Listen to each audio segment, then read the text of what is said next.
Hébreux 11 et le verset 7. La parole de Dieu, écoutons.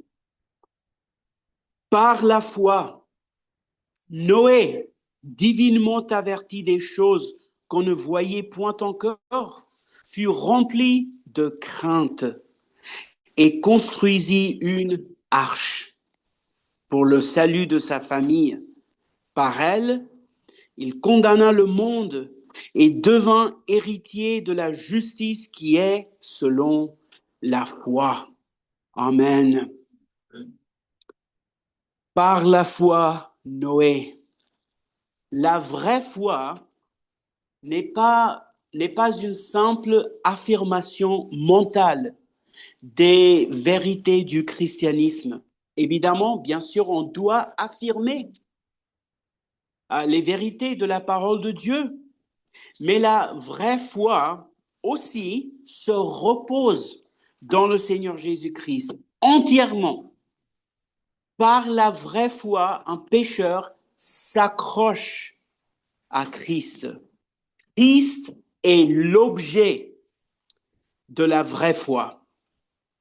Et cette foi par laquelle on est uni à Christ est le seul instrument de notre justification.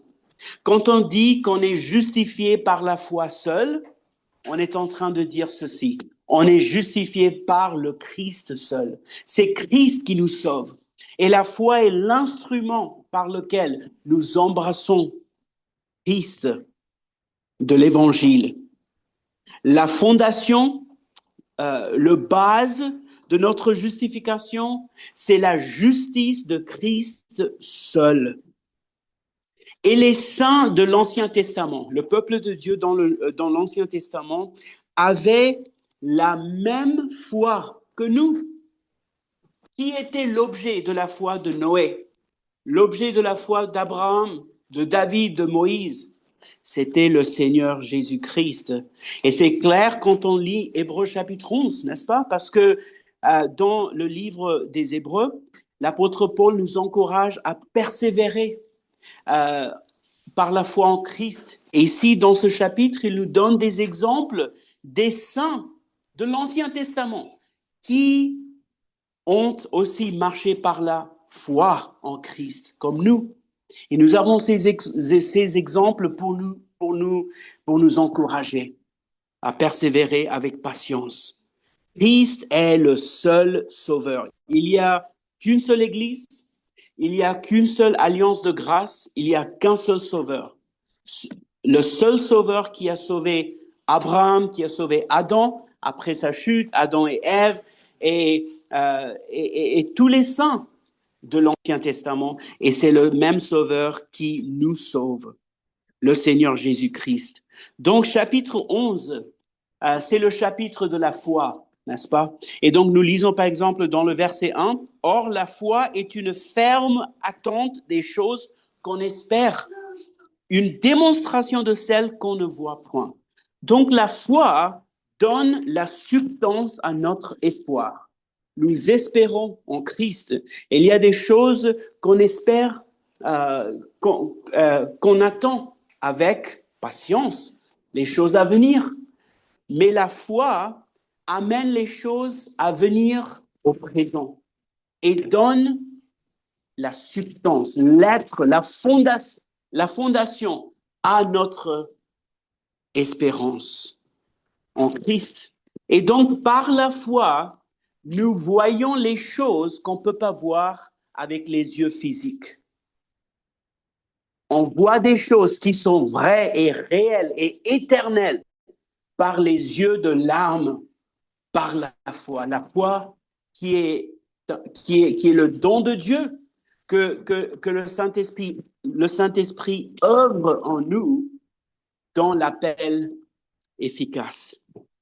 Verset 2 dit, « C'est par elle, c'est par la foi que les anciens ont obtenu un bon témoignage. » Et le verset 2, c'est vraiment le résumé de tout le chapitre, parce qu'après, l'apôtre va énumérer quelques anciens et partager leur témoignage par la foi. Les anciens, les saints de l'Ancien Testament, ils ont reçu un bon témoignage par la foi. Ils ont été acceptés par Dieu par la foi. Non par la circoncision ou par les œuvres de la loi, mais par la foi. Verset 3, par la foi, nous savons que le monde a été fait par la parole de Dieu. La Bible commence avec le verset « Au commencement, Dieu créa les cieux et la terre ». La Bible présuppose l'existence éternelle de Dieu. Il y a un Dieu et c'est lui qui a créé toutes choses. Mais lui, il est éternel. Dieu a créé toutes choses. Comment? Verset 3, de sorte que les choses qui se voient n'ont pas été faites de choses visibles. Dieu a créé toutes choses ex nihilo, à partir de rien. Il n'y avait rien que Dieu avant la fondation du monde, avant Genèse 1:1. Mais Dieu a créé toutes choses par un fiat divin. Il a parlé. Et par sa parole, ex nihilo, il a créé toutes choses. Il a dit que la lumière soit et la lumière fut.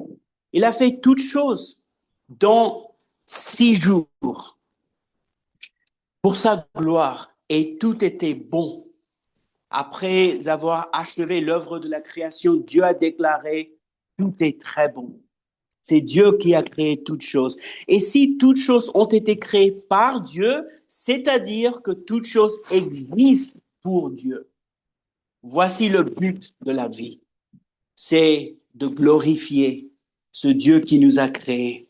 Et après, verset 4 nous parle de Abel. Abel, qui était le fils d'Adam et Ève, il a été tué par son frère. C'était le premier meurtre dans l'histoire de l'humanité. Mais Abel, il a offert à Dieu un culte acceptable.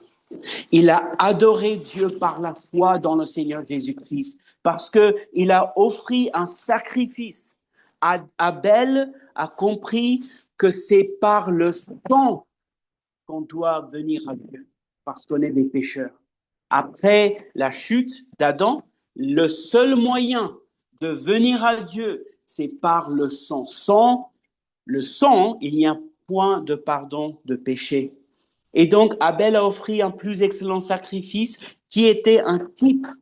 Abel regardait vers Jésus à venir par la foi. Il est venu à Dieu en l'adorant. Il a été déclaré juste. Abel a été déclaré juste, pas par ses propres œuvres de la loi.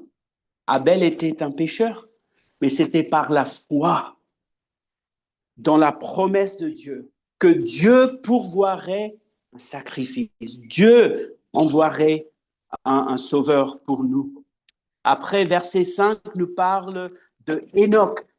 Et Enoch, lui, il a vécu dans sa génération, dans la crainte de l'Éternel, et il a marché avec Dieu, et là, il avait été enlevé. Et quel était le témoignage de Enoch? Qu'il avait été agréable à Dieu. Il a plu à Dieu.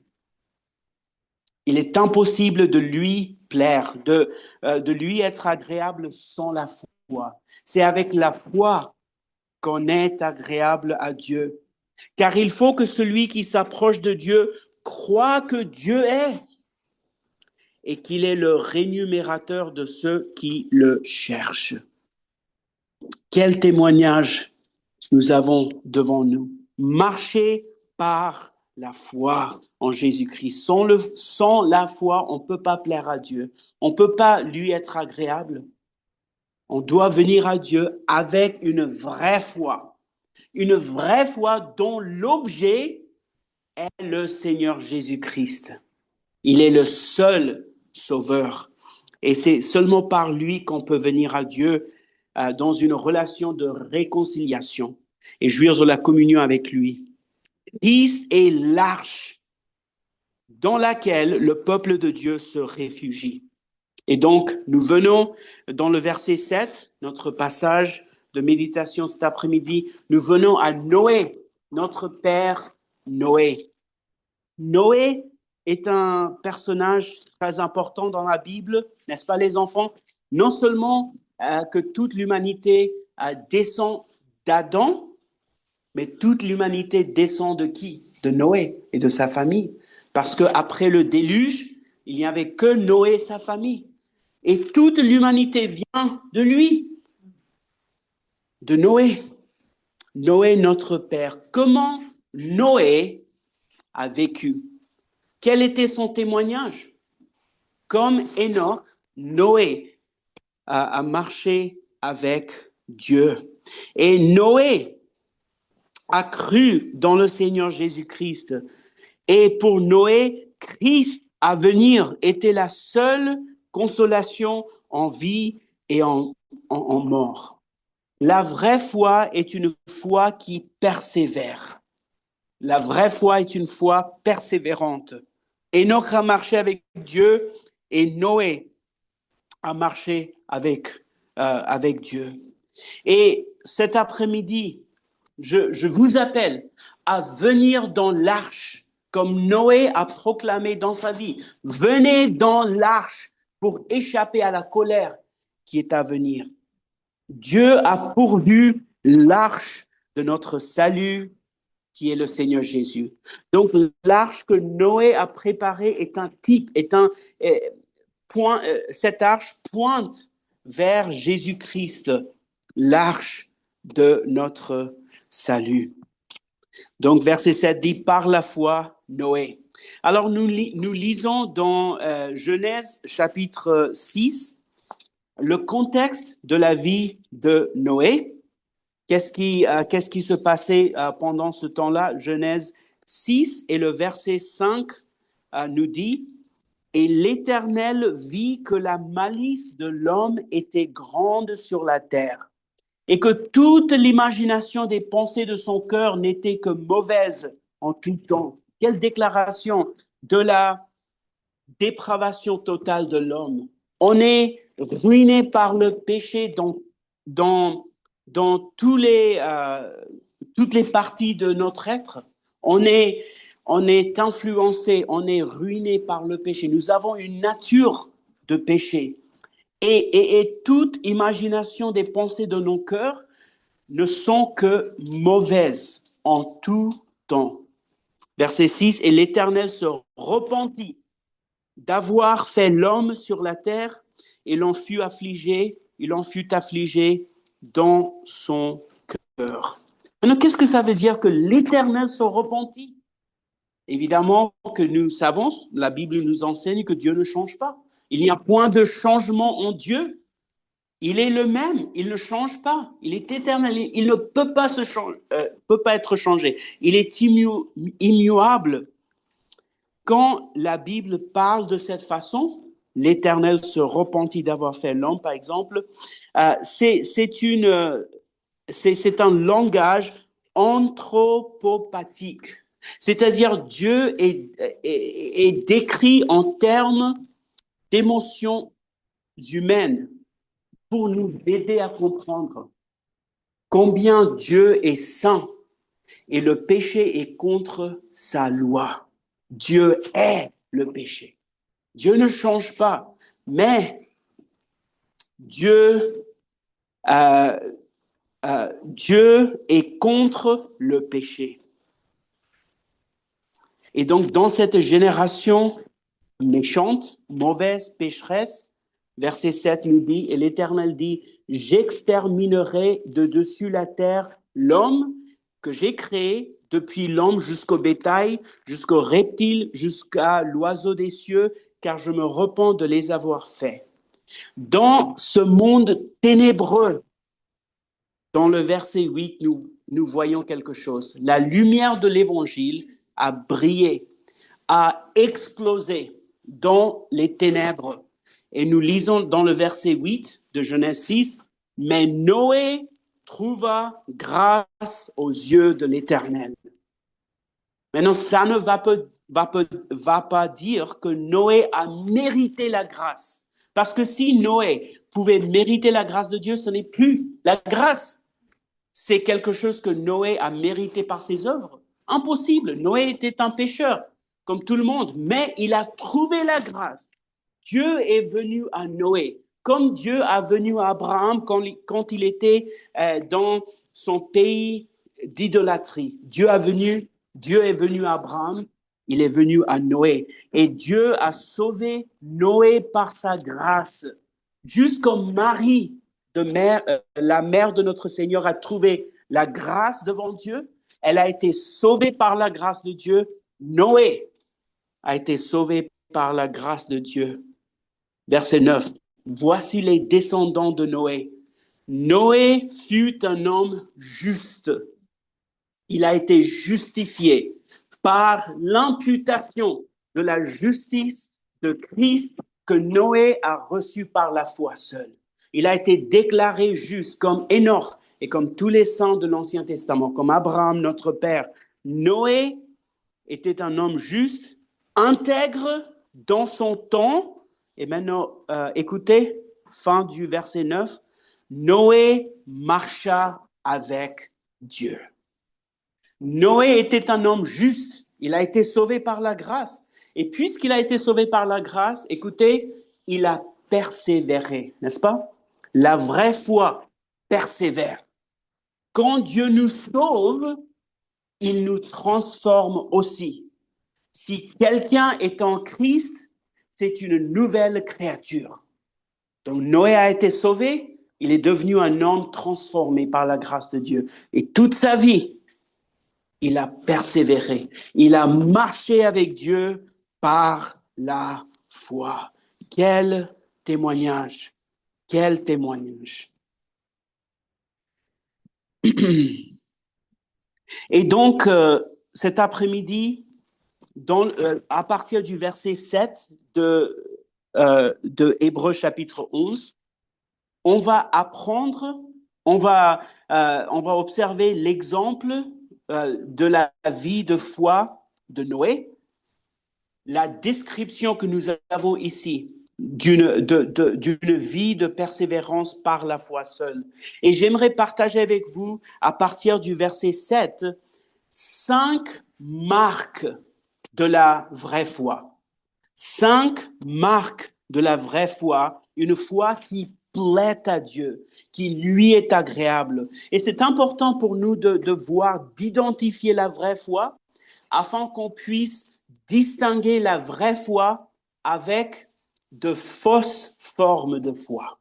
Donc, 5 marques de la vraie foi dans le Seigneur Jésus-Christ. Premièrement, donc, le premier marque de la vraie foi, Noé s'est accroché à la parole de Dieu. Noé a cru dans la parole de Dieu. Voici le marque d'une vraie foi, croire dans la parole de Dieu. Donc, regardez avec moi dans le verset 7, la première partie. Par la foi, Noé, divinement averti des choses qu'on ne voyait point encore. Il a cru dans la parole de Dieu. Donc, qu'est-ce qui se passe ici? Dans cette génération méchante, Dieu sauve son serviteur Noé et Dieu vient à Noé avec cette nouvelle du jugement. Il avertit Noé. Il dit à Noé que le jugement vient sur toute la terre. Un déluge va venir pour détruire le monde entier. Tous les animaux, tous les hommes. C'était une nouvelle du jugement. Donc notre texte dit que Noé a été divinement averti. Un déluge mondial viendrait. C'est intéressant parce que jusqu'à ce moment, dans l'histoire de l'humanité, il n'a pas encore plu. Il ne pleuvait pas. Et donc Noé n'aurait jamais expérimenté la pluie tomber du ciel. Mais Dieu dit qu'il va faire pleuvoir du ciel. Et à partir de la terre, les eaux vont venir pour couvrir toute la terre. Et Noé n'avait pas encore vu avec ses yeux physiques ce que Dieu parlait, dans ce qu'il parlait. Voyez, il n'avait pas quelque chose de physique pour voir, mais Noé n'a pas dit, mais Dieu, qu'est-ce que tu veux dire? Est-ce que tu peux me donner quelques preuves de ce déluge qui vient? Non. Dieu lui parle et Noé, par la foi, accepte la parole de Dieu, même si il ne pouvait pas voir avec les yeux physiques ce que Dieu allait faire. Vous voyez? Il a cru dans la parole de Dieu parce que Noé savait que Dieu est vrai. Il ne peut pas mentir. Si Dieu dit que le jugement vient, c'est vrai. Que Dieu soit vrai et tout homme menteur. Sa parole ne peut pas être brisée. Ses promesses vont être accomplies parce que Dieu est la vérité et sa parole est vraie. Et donc Noé a accepté la parole de Dieu avec foi et obéissance. Il a pris Dieu à sa parole. Il a vu avec les yeux de la foi ce qu'il ne pouvait pas voir avec les yeux physiques. Maintenant, voici l'avertissement que Noé a reçu de Dieu. Genèse 6 et verset 13. Et Dieu dit à Noé, la fin de toute chair est venue devant moi, car la terre a été remplie de violence par eux. Et voici, je vais les détruire avec la terre. Verset 14, fais-toi une arche de bois, de gopher. Tu feras l'arche par loge et tu l'enduiras de bitume par dedans et par dehors. Je vais détruire le monde entier. Et Noé, je veux que tu construises une arche. La parole est venue à Noé. Comment il répond? Avec foi.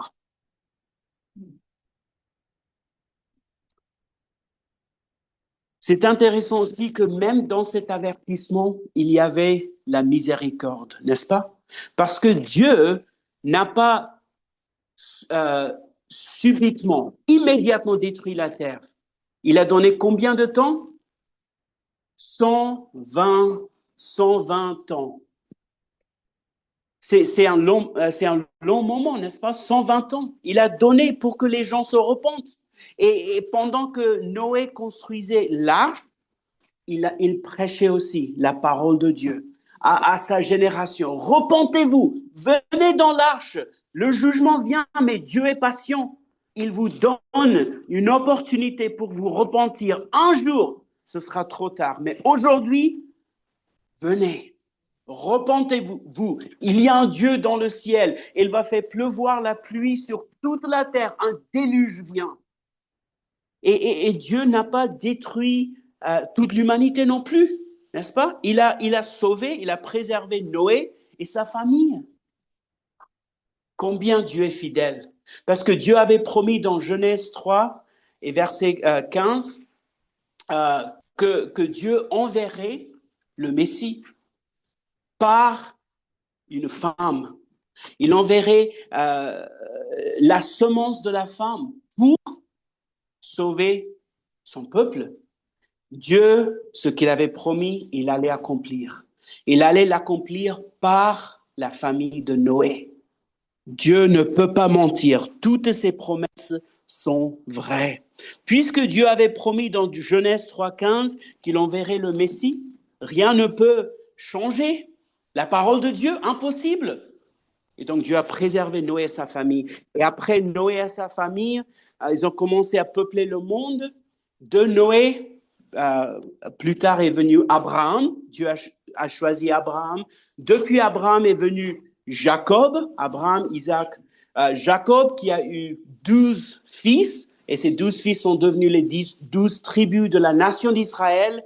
Et à partir de ces 12 tribus, Dieu se focalise sur le tribu de Juda. Et à partir de Juda est venu David, le grand roi. Et à partir de David, de la famille de David, Dieu a envoyé le Messie, non seulement pour sauver les Juifs, mais aussi les gentils, les Grecs. Non seulement pour être le sauveur d'Israël, mais le sauveur de toutes les nations. Dieu est fidèle avec ses promesses. Même dans son jugement, dans sa colère, il est miséricordieux envers son peuple.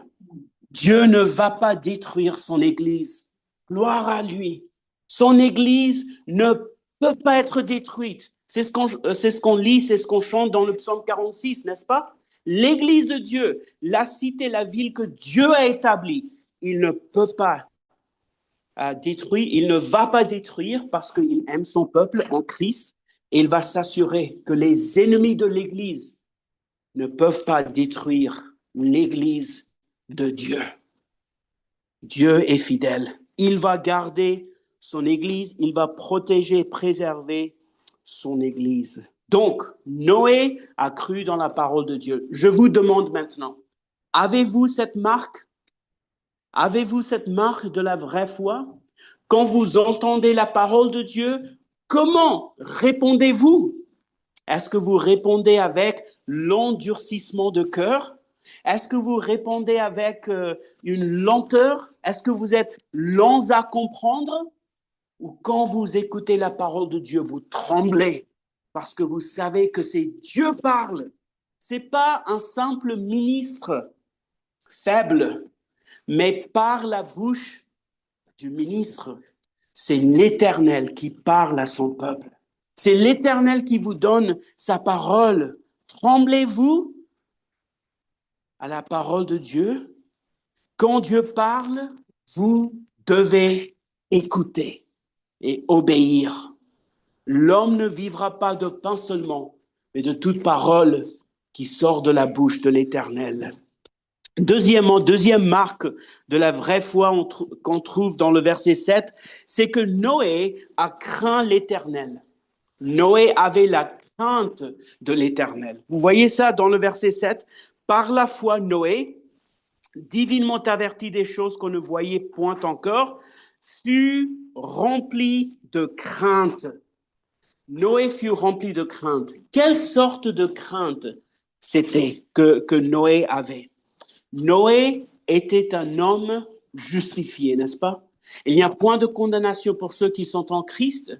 Et donc, Noé avait la crainte, non d'un criminel devant un juge, mais la crainte respectueuse, la crainte de révérence que les enfants doivent avoir pour le Dieu qui les a sauvés. Voyez, avez-vous la crainte de l'Éternel? Approchez-vous de Dieu avec une crainte respectueuse parce que Dieu, qui est votre Père céleste, si vous êtes en Christ, est le Dieu saint. Il est le Dieu glorieux. C'est un feu consommateur, n'est-ce pas? C'est le grand Dieu. Craignez-vous Dieu. La crainte respectueuse que les enfants adoptés ont, puisque leurs cœurs ont été changés. Nous avons la crainte de l'Éternel. Vous savez ce dont nous avons besoin dans notre génération? Nous avons besoin des gens qui craignent l'Éternel. C'est ce que la France en a besoin. Les gens, les garçons, les filles, les hommes, les femmes qui craignent l'Éternel, qui marchent dans la crainte de l'Éternel, qui ne vont pas compromettre l'Évangile, qui n'ont pas honte de l'Évangile.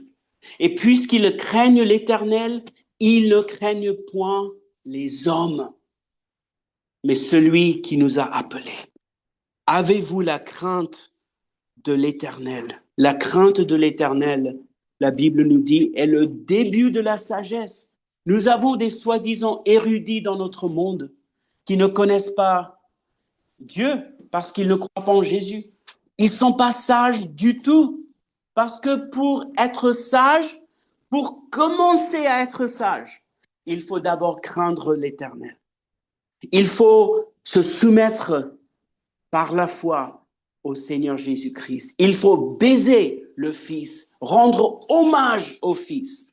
Et après, on grandit dans la sagesse, la crainte de l'Éternel. Écoutons quelques versets du livre de Proverbes sur la crainte de l'Éternel. Proverbe 14 et verset 26 nous dit: les pensées du méchant sont en abomination à l'Éternel, mais les paroles pures, lui, sont agréables. Pardon, chapitre 14 et le verset 26. Il y a une ferme assurance dans la crainte de l'Éternel. Il y a un courage. Si vous craignez l'Éternel, vous aurez le courage de vivre dans ce monde avec un témoignage fidèle. Il y a une ferme assurance dans la crainte de l'Éternel, et il y aura une sûre retraite pour les enfants de celui qui le craint. Verset 27. La crainte de l'Éternel est une source de vie pour détourner des pièges de la mort. Chapitre 16 et verset 6. L'iniquité sera expiée par la miséricorde et la vérité, et par la crainte de l'Éternel, on se détourne du mal. Vous voyez, des fois, quand on pêche et on n'a aucun problème dans le péché, c'est parce qu'on ne craint pas Dieu. On devient très cavalier. Si vous grandissez dans la crainte de l'Éternel, vous allez vous détourner du mal. Chapitre 23 et le verset 17 nous dit que ton cœur ne porte point envie aux pécheurs, mais adonne-toi à la crainte de l'Éternel continuellement. Que ton cœur ne porte point envie aux pécheurs. Nous voyons les riches de ce monde, peut-être les millionnaires à Biarritz, et nous commençons à avoir envie des pécheurs. Pourquoi ils prospèrent? Ils ne croient pas en Dieu. Non, ne portez pas envie aux pécheurs, parce que à moins qu'ils se repentent, il y a une éternité d'enfer qui leur est réservée. Il faut qu'ils se repentent. C'est la crainte de l'Éternel qui donne une perspective biblique à la vie. La vie ne consiste pas à l'abondance des richesses. La vie consiste à connaître Dieu par la foi en Jésus-Christ. Et puis un autre verset, chapitre 29 et verset 25. Chapitre 29 et verset 25 nous dit: la crainte qu'on a de l'homme fait tomber dans le piège, mais celui qui s'assure en l'Éternel aura une autre retraite. Quel verset merveilleux! La crainte de l'homme est un piège. Si vous craignez les hommes, vous serez esclaves des hommes. C'est un piège. Mais si vous craignez l'Éternel, ça vous libère. C'est libérant de vivre dans la liberté, d'obéir à Dieu et marcher dans sa crainte. C'est la crainte qui est mêlée de l'amour, parce que nous sommes les enfants réconciliés par Jésus-Christ. Donc nous craignons Dieu, nous aimons Dieu. Et plus nous grandissons dans la crainte de l'Éternel, plus on marche dans la liberté. Vous n'avez pas besoin de plaire aux hommes. Vous vivez selon la parole de Dieu et vous serez bon pour la société. Mais si vous obéissez à Dieu, peu importe ce que les gens pensent. Si les gens ne sont pas contents parce que vous marchez dans l'obéissance à Jésus-Christ, ce n'est pas un problème. Parce que vous existez pour être agréable à Dieu.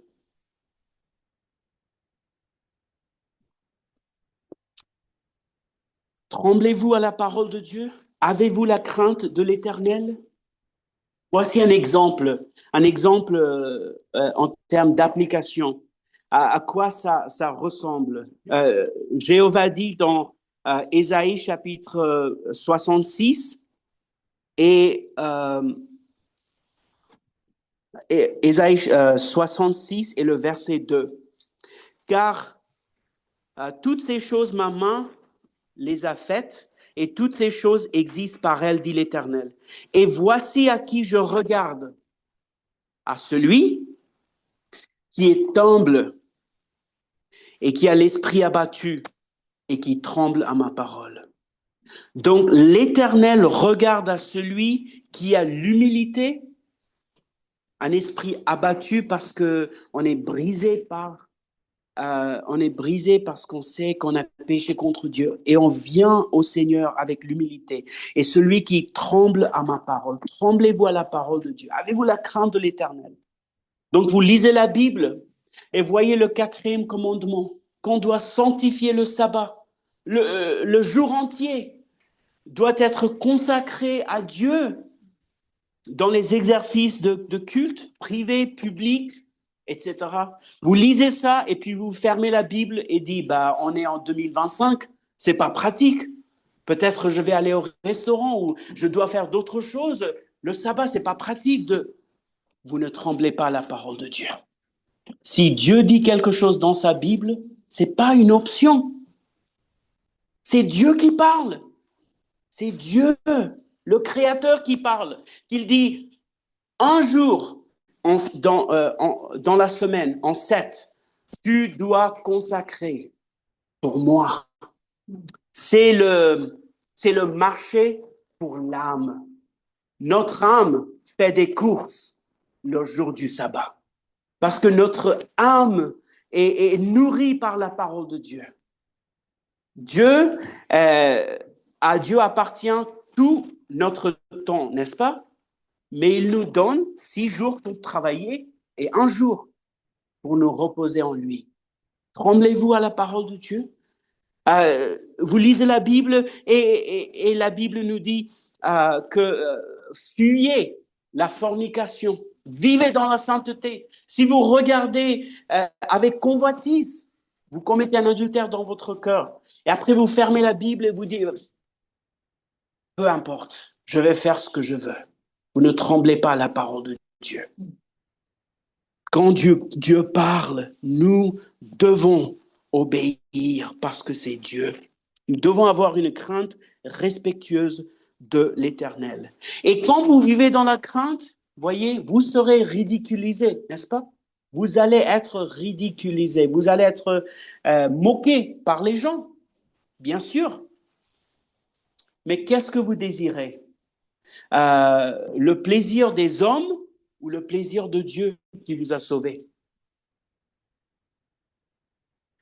Pour 120 ans, Noé, pendant qu'il préparait l'arche, il prêchait, et vous pouvez imaginer les enfants, beaucoup de fois, les gens se sont moqués de lui. De quoi tu parles, Moïse? Une pluie qui vient, un déluge? Tu es devenu fou, Noé. De quoi tu parles? Mangeons, buvons, demain on va mourir. Non. Noé a continué à vivre dans la crainte de l'Éternel.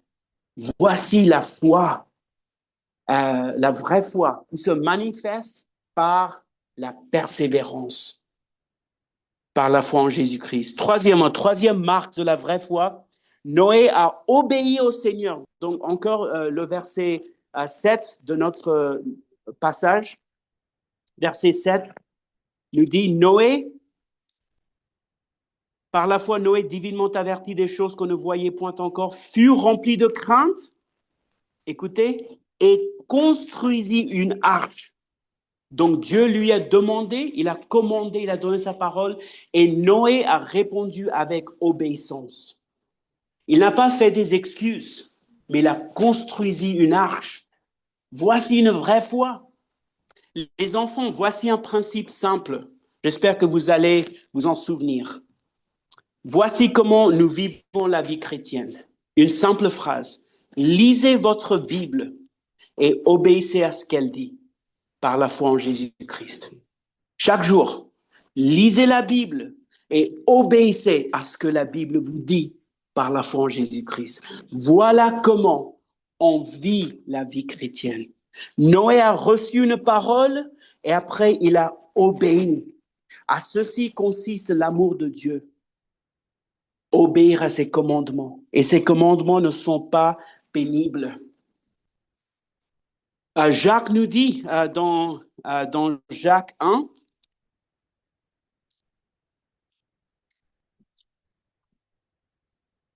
Jacques 1,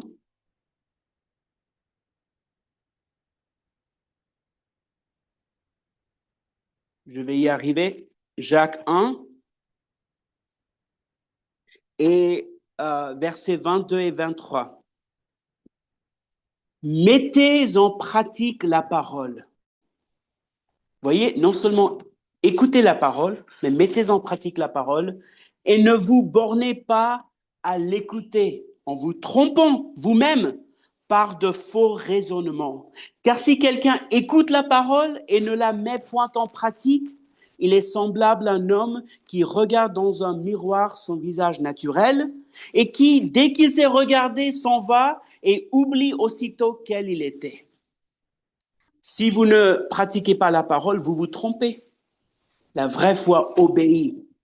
On ne fait pas ça d'une manière parfaite, mais on fait ça d'une manière progressive.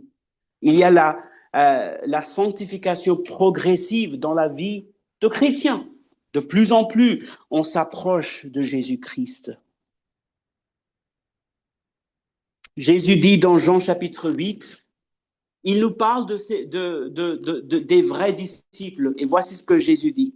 Si vous continuez dans mes paroles, vous serez mes vrais disciples.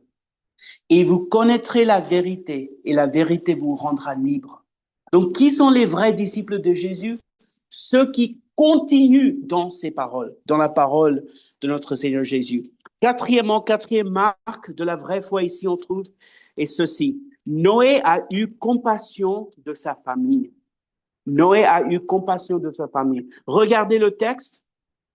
Il a construit une arche pour le salut de sa famille. Très intéressant et très convaincant. Noé a eu compassion. Il a été poussé par crainte de l'Éternel et par une compassion pour sa famille. Il était un mari, il était un père. Et Noé voulait sauver sa famille. Il a construit une arche pour le salut de sa famille. Avez-vous la compassion pour votre famille? Les pères, avez-vous la compassion pour vos enfants qui sont sous votre garde, votre soin? Les petits-enfants, vous avez le privilège de les élever. Les maris, les hommes, avez-vous la compassion pour vos femmes, votre femme? Aimez-vous votre femme? Que vous avez ce désir ardent que vous voulez la purifier avec la parole de Dieu. Vous voulez que votre famille soit sauvée. Vous voulez que tous vos enfants soient sauvés. Et est-ce que c'est votre priorité? Est-ce que vous êtes consacré au culte de famille, au culte familial, chaque jour? Comme vous mangez chaque jour, vous vous asseyez à table, vous mangez ensemble comme famille, lisez-vous la Bible? Les pères, vous lisez la Bible à vos enfants, à votre femme chaque jour, et vous priez pour eux, et avec eux, vous chantez les psaumes dans la famille? Est-ce que c'est votre priorité, le salut de votre famille? Le salut de votre famille. Noé a eu compassion pour sa famille. Il était un dirigeant spirituel. 3 Jean et verset 4 dit ceci. Je n'ai point de plus grande joie que d'apprendre que mes enfants marchent dans la vérité. Je n'ai point plus grande joie que d'apprendre que mes enfants marchent dans la vérité. Ayez compassion pour votre famille. Et finalement, le cinquième marque de la vraie foi. Noé a vécu comme un témoin courageux dans sa génération. Donc la fin du verset 7 nous dit, par elle, il condamna le monde et devint héritier de la justice qui est selon la foi. L'apôtre Pierre nous dit que Noé était un prédicateur de la justice. Et par sa vie, son obéissance, par sa prédication, il a condamné le monde. C'était un témoin courageux et fidèle. Un témoin courageux. La Bible nous dit dans Proverbe 28 et verset 1, « Le méchant prend la fuite sans qu'on le poursuive. Le juste a de l'assurance, a du courage, comme un jeune lion. » Donc les méchants prennent la fuite, même s'il y a quelqu'un, il y a personne qui les poursuive. Mais un juste, quelqu'un qui appartient à Jésus, il a un courage, pas en lui-même, mais le courage qui vient de Jésus-Christ. Il est courageux comme un lion. Êtes-vous courageux comme un jeune lion par la grâce de Dieu? Êtes-vous des témoins courageux dans votre génération? Ne compromettez pas point votre témoignage, mais par la grâce de Dieu, soyez fidèles. Soyez fidèles. Gardez le bon dépôt. Confessez Jésus comme le Seigneur dans votre génération. N'ayez pas honte de l'Évangile. Il prendra soin de vous. En conclusion, Noé a prêché pour 120 ans et Pierre dit que par la bouche de Noé, Jésus-Christ a prêché à ces gens qui étaient au temps de Noé. Et un jour, qu'est-ce qui s'est arrivé? Les gens se moquaient de Noé jour après jour, décennie après décennie, mais un jour, c'était trop tard. Et les portes de l'arche ont été fermées. Et après, on ne pouvait plus entrer dans l'arche. Et les gens, quand il a commencé à pleuvoir, et les eaux sont sorties de la terre, les gens sûrement ont commencé à courir pour avoir un endroit sec. Peut-être ils ont grimpé sur les arbres, mais les eaux continuent à remonter. Peut-être ils ont grimpé sur les montagnes, mais à un moment, toute la terre a été couverte de l'eau. Il n'y avait plus de place, de refuge. C'était trop tard. Et ces méchants ont été détruits physiquement et après ils sont allés en enfer pour toute l'éternité parce qu'ils n'ont pas reçu la parole de Dieu avec crainte et avec foi dans le Seigneur Jésus-Christ. Quand le Seigneur Jésus revient, le livre d'Apocalypse nous dit que les méchants vont dire aux collines et aux montagnes, tombez sur nous pour nous protéger de la colère de l'agneau. Il n'y aura aucun refuge, aucun endroit pour être protégé de la colère de l'agneau. Impossible. L'agneau revient dans toute sa colère juste un jour. Aujourd'hui, les portes de l'arche sont ouvertes. Venez dans l'arche. Jésus-Christ est l'arche de notre salut. Et vous, les chrétiens, comme votre père Noé, continuez à marcher par la foi en lui, en Jésus, avec la crainte de l'Éternel. Et l'Éternel prendra soin de vous. Amen. Il prendra soin de vous. Si vous perdez beaucoup de choses pour Jésus, vous ne perdez rien. Si vous avez Jésus, vous avez tout, parce qu'il est notre refuge, notre forteresse. Persévérez par la foi dans le Seigneur Jésus-Christ et venez dans l'arche avec la repentance et la foi en lui. Amen. Levons-nous pour prier.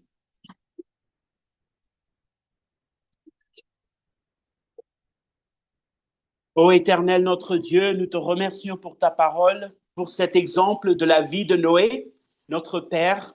Noé qui était un témoin fidèle, qui a eu compassion pour sa famille, qui a obéi avec la crainte de l'Éternel. Et il n'a pas eu honte de la parole de Dieu dans sa génération, même si sûrement À plusieurs moments, il s'est senti tout seul. Il s'est senti découragé parce que la plupart des gens autour de lui vivaient dans le péché, vivaient dans la rébellion et se moquaient de lui.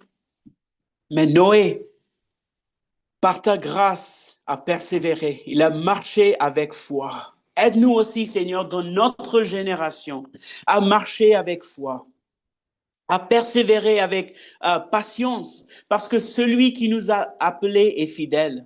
Ses promesses sont fermes et sûres et ne peuvent jamais être brisées. Alors, Seigneur, s'il te plaît, donne-nous cette persévérance aussi, afin que nous puissions glorifier le nom de notre Seigneur dans notre génération. Qu'on puisse dire avec Josué, moi et ma maison, nous servirons l'Éternel. Moi et ma femme, nous servirons l'Éternel. Moi et mes enfants, nous servirons l'Éternel. Moi et mon Église, nous servirons l'Éternel. Aide-nous, Seigneur, à vivre pour te servir, pour te plaire, pour ta gloire. Pardonne nos péchés et fortifie ton peuple. Nous prions au nom de Jésus. Amen. On va chanter le psaume 117 avant la bénédiction. Le psaume 117.